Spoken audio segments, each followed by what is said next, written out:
Will there be any stars in my crown, when at evening the sun goeth down?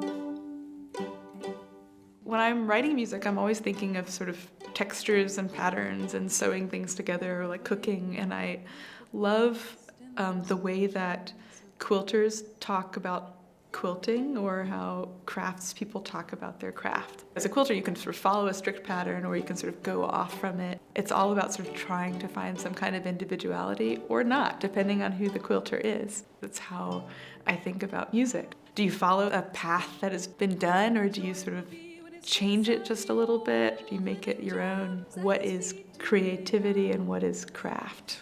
It would sweeten my bliss in that city of gold, should there be any stars in my crown. Will there be any stars in my crown?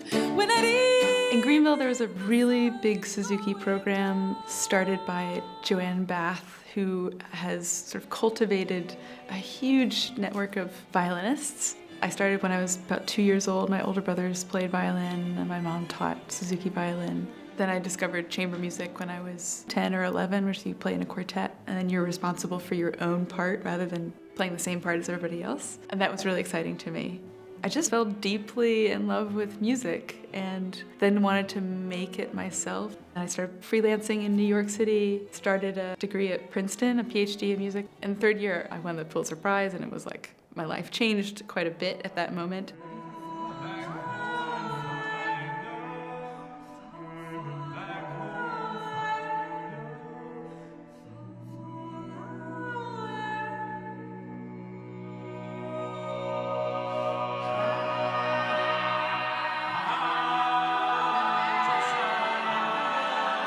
So the piece is called Partita for 8 Voices. And in the piece, you'll hear, regular singing, but then also kinds of throat singing and yodeling and talking. And it mixes in these wall drawing directions from the artist Saul LeWitt with square dance calls.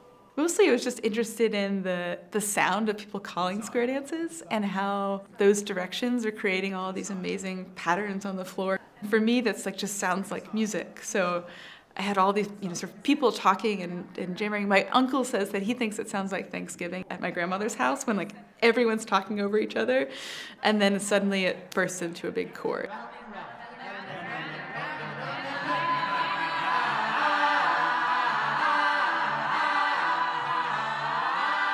And I thought, well, what if I just send it into the Pulitzer committee? Surprise, surprise, about 4 months later, it won.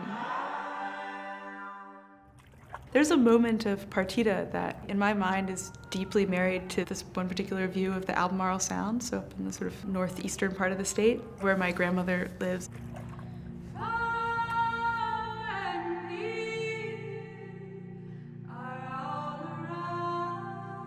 It was about looking at that space and looking out at the water, and also the sense of memory. You can have a memory of childhood that feels so close to you, but also is kind of impossibly distant. You can never go back to those places in the same way as when you were a child. But I think music has a way of creating a sense of memory that you can't really do in any other way. When I'm starting a piece, I'm usually just kind of interested in whatever's around, or whatever group has asked me to write the piece. And it comes usually from something about the identity of those people or the sounds that they make.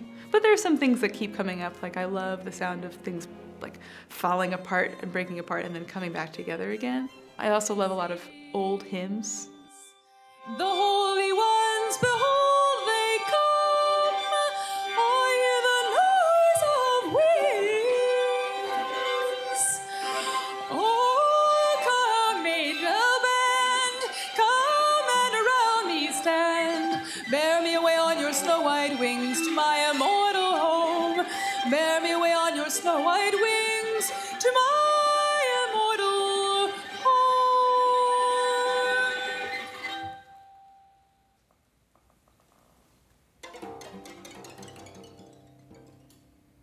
I can cry instantly by hearing an old hymn. So what I wanted to do with I'll Fly Away is take actually just the lyrics divorced from the melody, take the harmony away and all the sort of upbeat vibe and make a different kind of frame for it. It's a way for me to distill something about why we sing these songs. I mean, yeah, the harmony is great and the tunes are great, but there's also something really deep and essential about those hymns.